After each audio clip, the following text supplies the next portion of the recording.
and welcome back to my Let's Play of An English Hot. In the last episode, we witnessed Patrick Moore's excellent social skills as he antagonized the entirety of British Paranormal Society, but out of that we got a match, and we used that match to light our lantern. So now we can finally visit the haunted house. Let's go.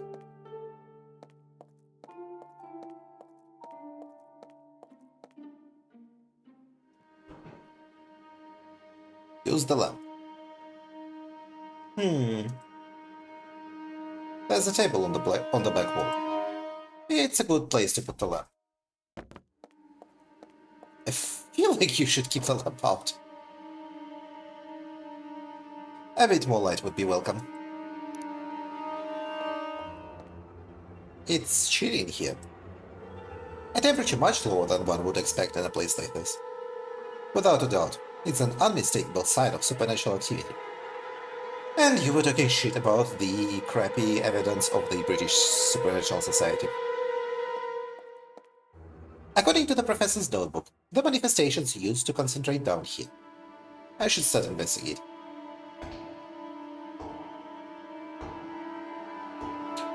Knock knock. I hear footsteps upstairs. They must belong to the other two guards the shoeshine boy mentioned. Uh-oh. Spooky ghost. Oi, there you are. Was thinking. Wait, let me check in the basement. You fancy taking a peek down there? Go on then, off your trot. But you're going solo. Solo? And then? I reckon you got a point. Well, let's forget about the bloody basement. Smells like a rat died down there. All that stink of damp and... You've heard them noises too, ain't ya? Something proper odd going on in this house already. Roy, sometimes feels like we ain't alone. There's more to it. I've seen things. Well, what have you seen? Did you see that big mirror upstairs? I saw a bleeding shadow in it. It was right behind me. I turned around quick, and there was nothing there. I'm telling you this in confidence, alright? Not a word to the boss. I don't want him to fire me because he thinks I'm daft. These hours don't sit right with me. If it wasn't for needing the cash, I wouldn't be here. Starting to get a bit twitchy, Roy. Need to get some bleeding fresh air. I'll tag along. Could do with a break from this dump, even if it's just for a couple of minutes. Oof, rough reading. A shadow in the mirror. Interesting. Nevertheless, I shouldn't worry about those fellows. They're too frightened to come down here. I can investigate without problem, as long as I don't make too much noise. So, let's get on with it. Wine rack.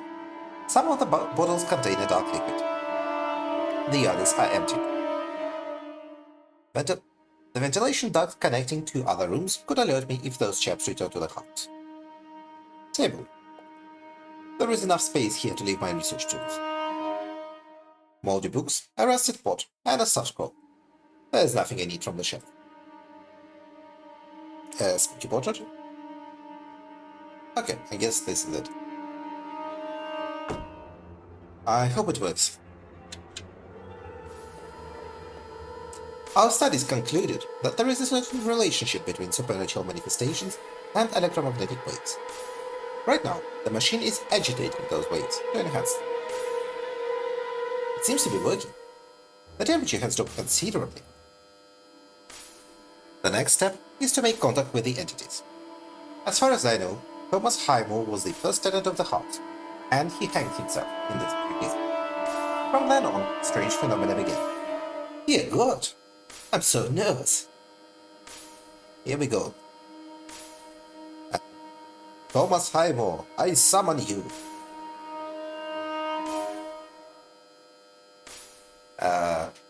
Reveal thyself.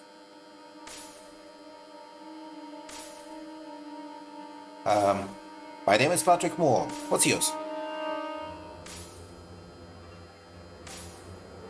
Is anyone there?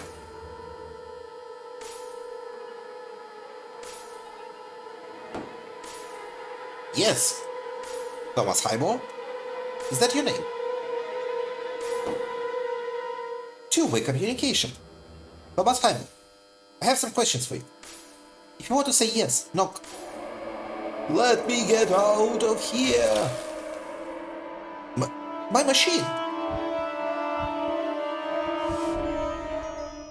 Incredible! Concentration of energy has just manifested out of nowhere. Ding.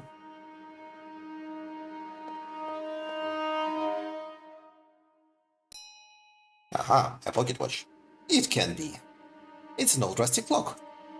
And it has materialized in the energy concentration from the city. The supernatural transfer from one place to another is categorized as a portal. What I just witnessed was a portal to another dimension. I never thought I'd witness one. There is a date inscribed on the back. 1812. Damn it! The noises are coming from the basement. Should we go down? Are you daft? There's no doubt this house is haunted. Let's tell Tom, and if he wants to go down, he can. Where's he at? Watching the door. I'll tell him to come running. I think the investigations are over for now. Grab the lantern with you, it could be useful. I hope he at least grabbed the machine. And a port. I still can't believe it. Were they looking for proof of the afterlife? Well, damn it, here it is. And this house. I have no words to express such a discovery. It's the Everest of haunted houses. You don't see that, you idiots? I managed to sneak out through the bleeding window. So if you heard noises in the basement, it's because someone slipped in through there. From now on, I want one of you keeping watch in the basement. Big straws, but if I hear any more ghost stories, I swear I'll kick your asses. Got it?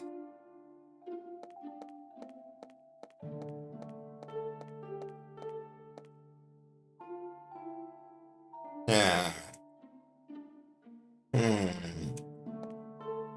You're the bloke who wanted to get into the house, ain't ya? I still want to. In fact, I've tried to locate the order, but I couldn't. You swear you haven't been skulking around the bleeding house?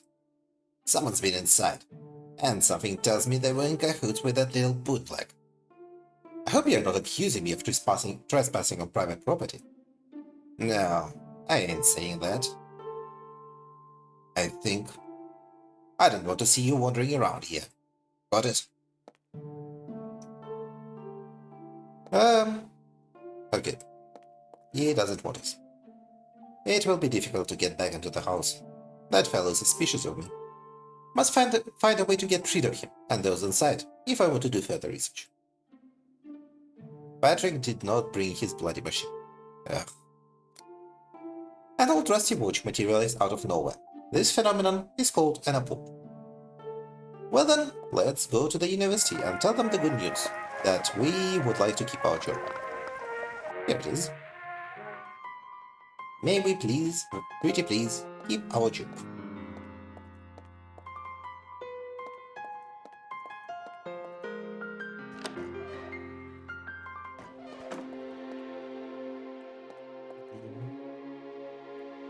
There you go, Henry.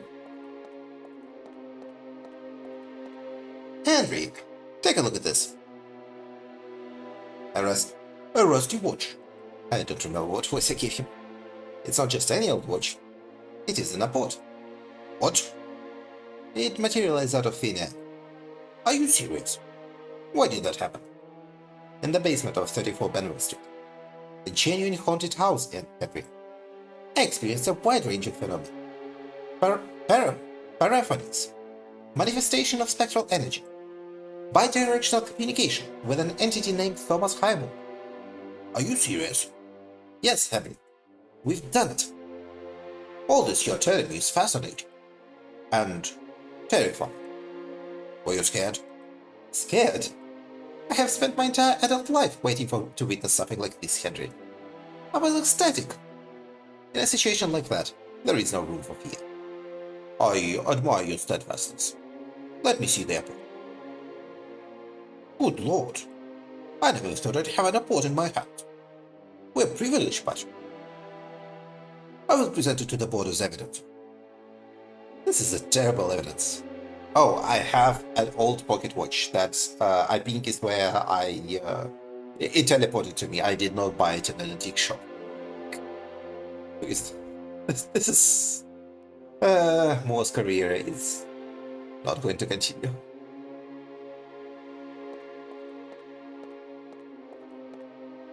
It's engraved with a date, 1812. That could be indicative of Henry.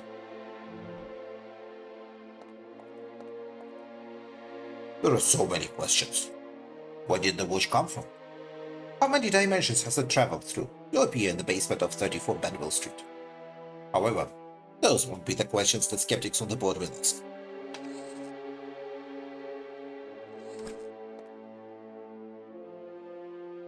Take this necklace. Take a good look at it. Much to my dismay, I will play devil's advocate. If I told you it just materialized in the closet, what would you say? Keep it, by the way. It has been there forever.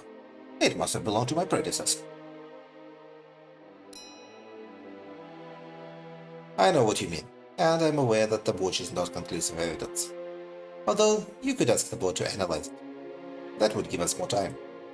And hopefully, the test will reveal something odd about it. Do you agree? I agree, and I will do so. But what about the results you achieved in the basement? Can you repeat the tests? Yes, thanks to my prototype. But it got smashed, and I left it there. Patrick, God damn it. I had to run out of that basement, because... Never mind, it's a long story. Unfortunately, the board won't accept the report as valid evidence. You must return to that house, and come back with a sure thing. It will be difficult to gain access to it. Not to mention that I would have to rebuild the electromagnetic field prototype to achieve the same results. And that would take time. Let's not be pessimistic. As I said, I will try to present the report to the board, and try to buy you some more time. Try to rebuild the machine, and I'll make sure the entire board is present when you repeat the experiment.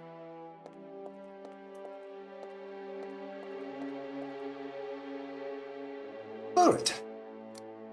A presumably gold necklace with a photograph of an unknown one. Well, if it's gold, maybe we can give it to the Paranormal Society guy. It's a pity the clock wouldn't be proof enough. Indeed.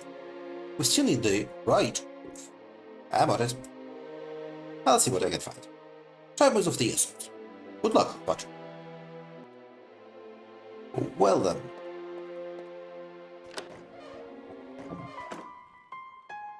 Yeah, I guess let's go to the Paranormal Society and try to offer them the wish. That's the only lead we really have.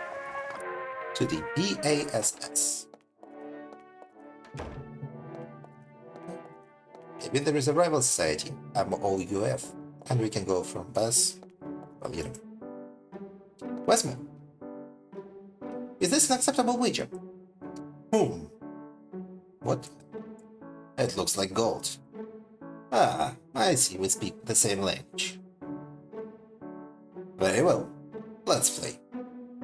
Your article seemed to suggest you knew everything about the BAs. Although, it only focused on what you consider our mistakes. We also have successes. Did you know that last year we made contact with an illustrious Englishman during a seance? He's a well-known fan. The news appeared in a distinguished London newspaper. It was published a couple of days before the winter solstice. Now, tell me who it was, and you'll win the bet. Is that it? That is all. Well, do you know who it is? Let me think. I'll be lenient, and give you some time to think about it. You do not need to answer me now. Which means we can just go and do research. Who could know? If it was in newspapers, I guess our options are the Clippings Agency and Little Tim. It was on... Did he say when it was? I think yeah. It was on Winter Solstice. So... which is, I think, 21st of December. But let's make Patrick aware of that. Okay. Uh, 21st December is the winter solstice. Okay, now Patrick knows. And it was a few days before. Okay, let's start with the little Tim, since he's right here. Rudyard Kipling's awarded Nobel Prize in Literature. Hello again, little Tim. Tim, of course. You're well informed about everything happening in London. That's my job. I try to read the most attention-grabbing stories in each edition, so I can shout them at the top of my lungs and get the customer's attention. And not just from the London news I'm selling, but from the competition too. You're quite the professional. I'm looking for a piece of news. I hope you can help me. What news are you looking for, Mr. Moore? It's about the British Association of Supernatural Studies. Last year, they allegedly summoned a spirit at a seance. Does that ring a bell? Actually, I think it does. I don't remember the details, but I know it took up a whole page in the Morning Herald. The Morning Herald, huh? Do you remember the date when the news was published? I'm afraid I don't recall the exact date, Mr. Moore. And do you know who they summoned? I'm not quite sure about that either, Mr. Moore. Thank you, Tim. I hope I've been some help. So the seance of the supposed summoning appeared in the Morning Herald. Interesting. Alright. I guess we have more information for the clipping agency, and maybe they will be able to Google it for us. That was at the red line.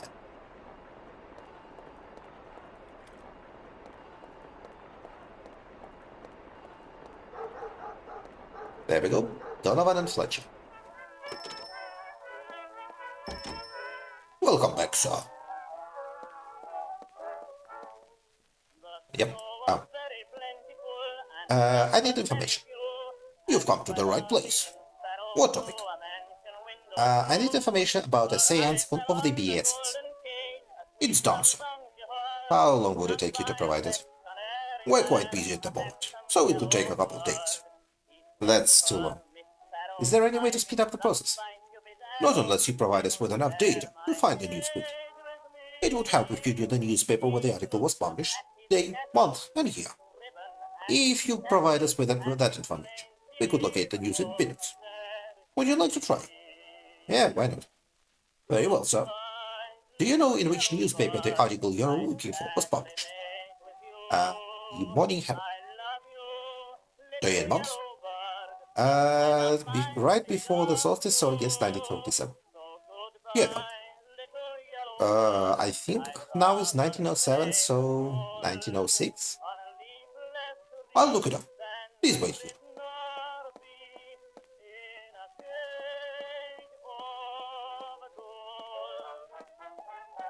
And if it's not, we'll try 1905.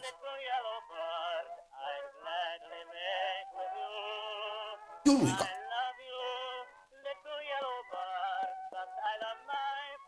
Did you find the news? Yes, here you go. Darwin from the Great Beyond. This is what I was looking for.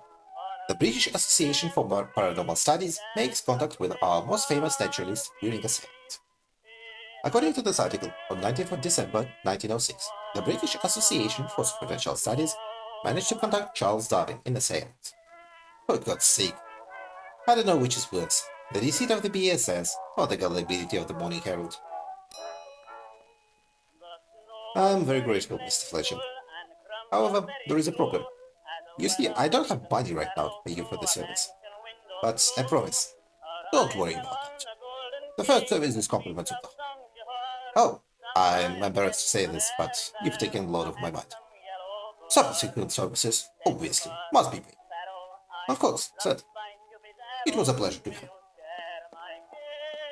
How do you stay in business? And how many people possibly need to look up old newspaper clippings in this period? Who are not academics. Well, let's go to the BSS and tell them that it was Darwin this day summer.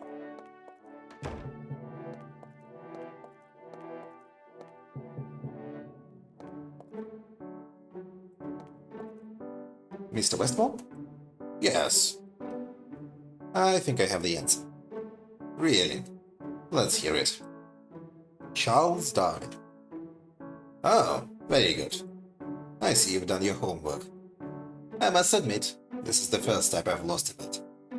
Although I made it easy on purpose. I just wanted to show you that in BSS, we achieve results. Which, by the way, is something you and Professor Wood failed to do. A promise is a promise. Wait here. Charles Darwin. Checkmate, Professor Wood. This will teach you not to question the results of the BSS. Wait a moment. I'm starting to see something in the mirror. Professor Moore, come here, please. Show this to Robinson. I believe he is the one at the door today. He'll take you to the dressing rooms. Thank you very much, Mr. Westmore. Listen carefully to what I'm about to tell you, Professor. I will soon leave cold England and settle in sunny California. I want my daughters Vivian and Helen to grow up in a different kind of environment, more in keeping with the times. Despite all the technological advances we're experiencing, old England is still stuck in the past. What I mean is that I won't be here to defend the interests of the BSS tooth and nail. Don't be too harsh on us, Professor. We already have enough skeptics who believe these better suggest fantasies.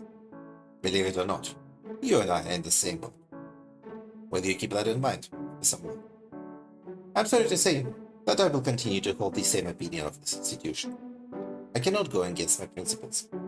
But I admit that I should be more discreet regarding this association in the future. Oh, that is good enough for me. Give Miss Shaw my regards. Thank you again, Mr. Westman.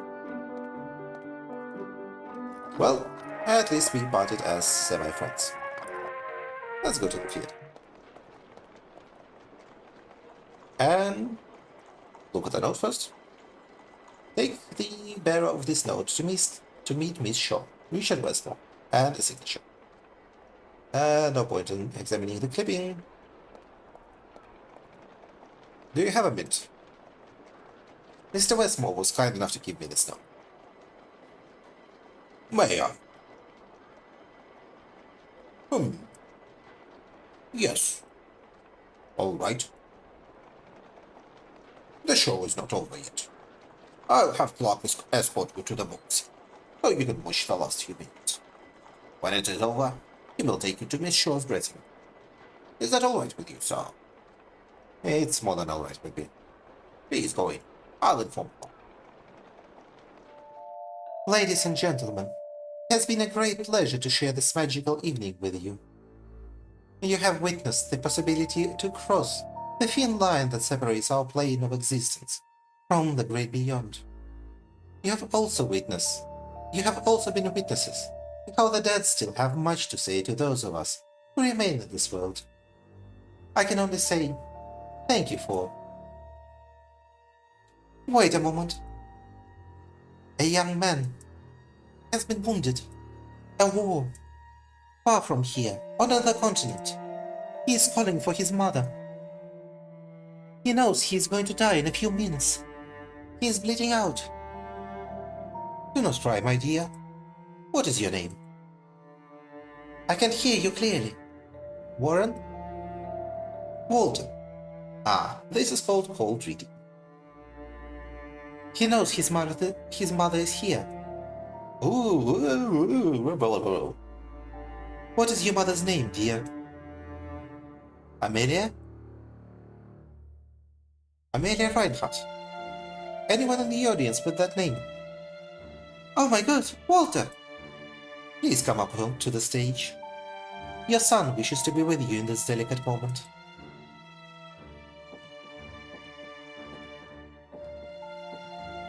Amelia Reinhardt.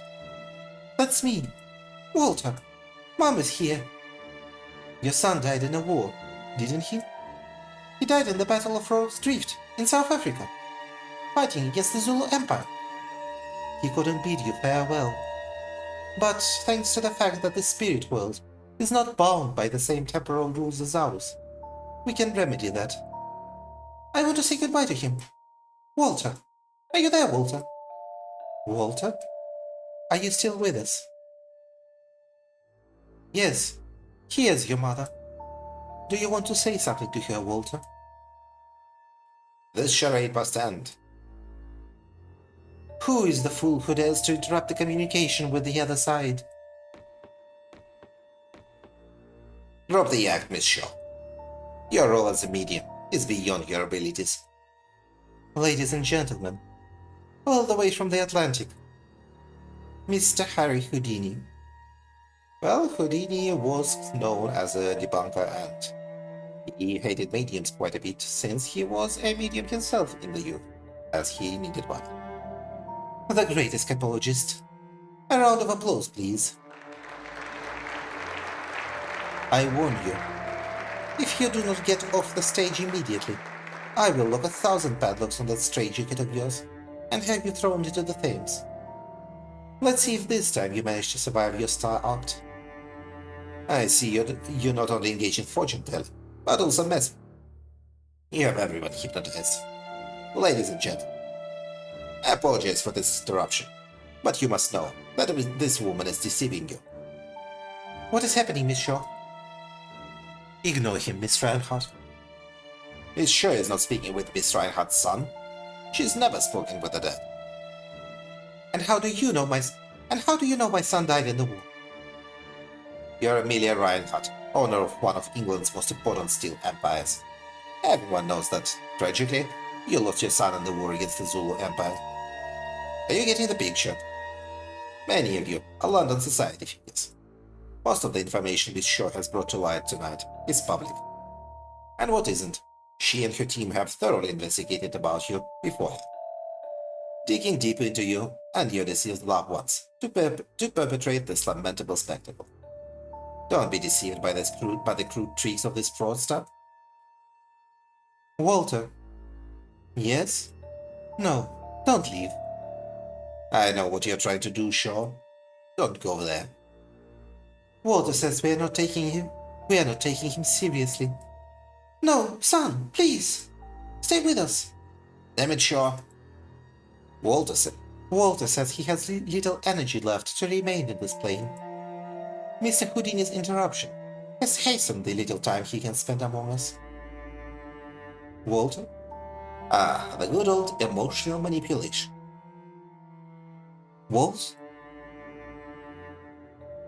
Walter is no longer with us. I'm sorry you couldn't say goodbye to him, Miss Reinhardt. Thank you, sir. Are you proud of what you have done?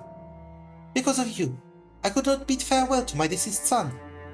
Be rational, Miss Reinhardt. Your son has never been in the room. You have no heart, Houdini. How could you do this to your mother? Apologize. I will make you apologize. The audience is starting to get nervous, Houdini. You still have time to leave this stage. But haven't you seen what just happened? She used her mother's pain to emotionally manipulate you, and... Stop it already, Houdini. The people came to see a show. If you don't leave right now, I'll punch you in the stomach. And what a show they'll have. With your attitude, you're legitimizing these scams. You ignorant bunch. I'm sorry for what happened, Miss Reinhardt. Can't you contact my son again? Unfortunately, it doesn't work that way. You can return to your seat. That is all, ladies and gentlemen. We have traveled through the remote and unexplored worlds without leaving our seats. We have heard everything that the deceased have to say. I hope you've had an evening of unimaginable sensations. And remember, the dead speak to us. We just need to pay attention. Thank you very much for coming. Okay, so she's scamming these people. Oh boy. Well, I guess very rich people. If you would be so kind to wait here, Miss Shaw will attend to you shortly.